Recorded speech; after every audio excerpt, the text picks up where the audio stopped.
Well, tariffs on imports of steel and aluminum go into effect today, and ag industry leaders are watching closely as it braces for potential retaliation. RFD-TV's Sarah Mock has more from Washington. Farm state lawmakers are worried about the White House's trade agenda. China is one of the United States' top agriculture markets, and damage to that market in any form will likely result in a significant harm to the U.S. agricultural economy. Sorghum already took a hit with regards to washing machines and solar panels. I don't think any sorghum producer ever sat down and thought that through. Both Roberts and his colleagues are working hard to ensure that ag industry priorities are being heard around Washington. I have had many personal conversations with President Trump, Ambassador Lighthizer, and Secretary Ross about the impact trade has on U.S. agriculture and the broader value chain.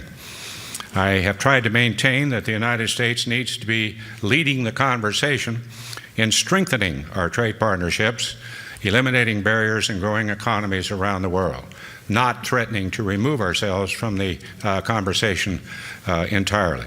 Roberts called on the U.S. trade ambassador this week to secure more deals for American farmers, and the ambassador says that plan is already in the works. Very soon, as I say, I mean next week, going forward and deciding what the best way to get the FTA is.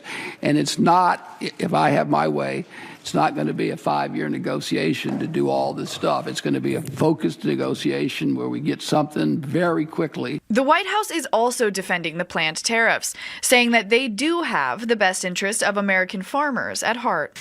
To the extent that other countries want to punish our farmers for this insistence on free and fair and reciprocal trade, then obviously we plan to examine that on a case-by-case basis.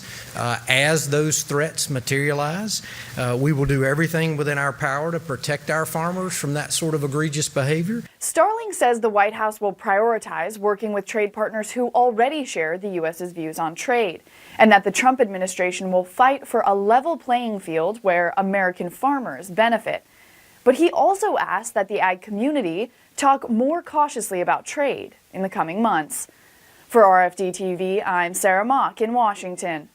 Well, China released a list of potential items for retaliation based on the steel tariffs. Among them, U.S. pork, which could be hit with an additional 25% duty. Markets editor Marlon Bowling will have more details on how the markets are reacting to the news. That's coming up at 15 minutes past the hour. Well, the Senate passes a $1.3 trillion omnibus government funding bill, sending it to the president.